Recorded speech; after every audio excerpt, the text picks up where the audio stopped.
Olá pessoal, tudo bem? Hoje eu vou apresentar para vocês a segunda semana do desenvolvimento embrionário, onde ocorre aqui o início da implantação do oócito no endométrio. Nessa camada aqui, gente, que a gente pode ver toda em rosa, é o endométrio. E nela aqui a gente pode ver algumas glândulas endometriais. Podemos ver aqui vasos e artérias sanguíneas em vermelho. Essa parte em azul aqui, gente, são as veias, tá? E aqui nós temos o oócito humano. Lembrando que o oócito humano ele é classificado como o quê? Como oligocélito. Por quê, gente? Ele é classificado como oligocélito porque ele tem deficiência em quê? Em vitelo. Então, o embrião, para que ele possa se desenvolver, ele depende da implantação dele no endométrio. Só assim ele consegue se desenvolver, porque ali ele consegue captar, receber nutrientes do tecido materno, tá bom? Então, o que acontece aqui, o embrião, ele sai lá da zona pelúcida e entra em contato com o endométrio no 6º dia. E as células do trofoblasto, elas vão começar a se diferenciar em sincício trofoblasto, que é essa parte marrom, e citotrofoblasto, que é essa camada aqui externa. Lembra que eu falei que ele é o trofoblasto? Então, nessa fase aqui, ele não vai ser mais o trofoblasto, ele vai ser o citotrofoblasto. Tá certo? E a função dele aqui vai ser se multiplicar para doar as suas células para quem? Para o sincício trofoblasto. Por quê? O sincício trofoblasto ele precisa aumentar, ele precisa captar os nutrientes do endométrio. Então ele precisa, gente, de mais células, tá certo? E quando ele penetra, ele consegue facilitar essa entrada do oócito no endométrio, ele vai produzir um hormônio que é chamado de HCG, o famoso hormônio, de teste de gravidez. Então, gente, o que acontece aqui? No polo embrionário, o local onde o embrião ele toca, invade o endométrio, que é essa região aqui, entre o sincício trofoblasto e o citotrofoblasto, onde ele encosta, onde ele toca o endométrio, vai haver a formação do âmnio entre as células do citotrofoblasto e o epiblasto. O epiblasto, pessoal, é aqui, O epiblasto é toda essa camada de células brancas. Aqui é o epiblasto, lembrando que aqui em amarelo é o hipoblasto. Então, nessa cavidade aqui, vai ter algumas células que elas são chamadas de âmnio. E posteriormente a gente vai ver mais para frente a formação do âmnio, como que acontece a formação do âmnio, tá bom?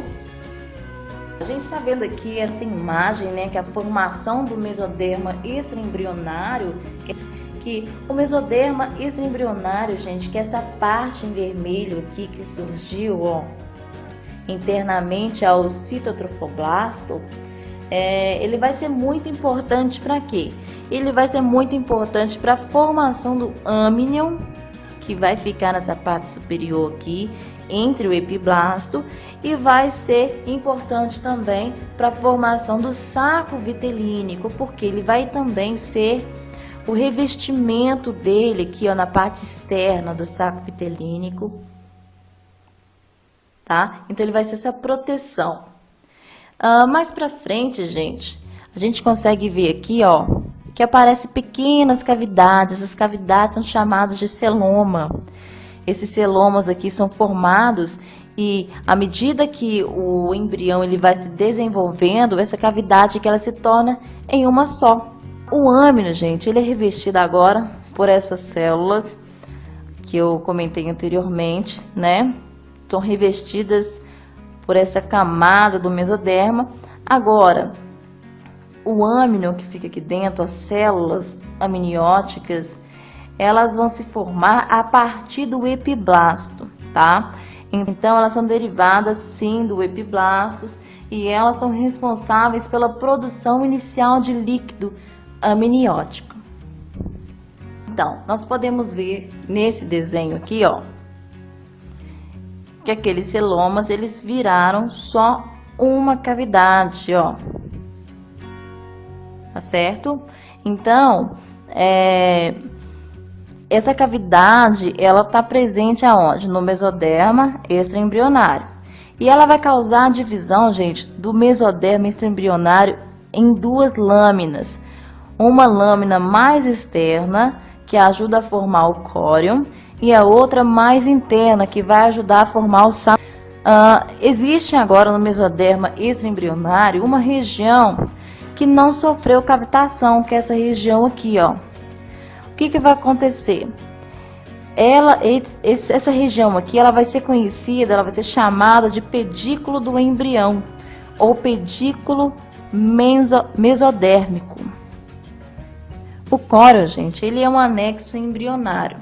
Ele vai ser formado pelo mesoderma extraembrionário, pelo citotrofoblasto e pelo sincíciotrofoblasto. Vai ser muito importante para a formação da parte fetal da placenta. Vai ser conhecida como córion viloso lá na 7ª semana do desenvolvimento. Aqui, gente, a fase já final da implantação do oócito no endométrio. A gente pode ver aqui, ó, no desenho a gente já vê todo o oócito dentro do endométrio.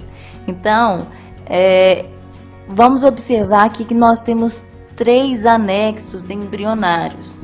Vamos lá, o córion. Além do córion, gente, a gente tem o que? O âmnion e o saco vitelínico, que é essa parte amarela. Então, o embrião ele já se encontra totalmente mergulhado no endométrio, formando a decídua basal, que é o local uterino da implantação embrionária.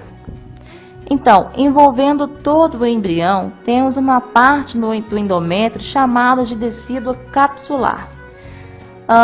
Durante a reação decidual, ocorre uma modificação no tecido conjuntivo endometrial. Vai ocorrer uma modificação nesse tecido endometrial e as células vão se tornar ricas em glicogênios e lipídios. Então, após a reação decidual, o embrião ele ficará o quê? Protegido contra o sistema imune da mãe, que tem potencial para reconhecer o embrião como corpo estranho. Então, gente, aqui termina a explicação da 2ª semana do desenvolvimento embrionário.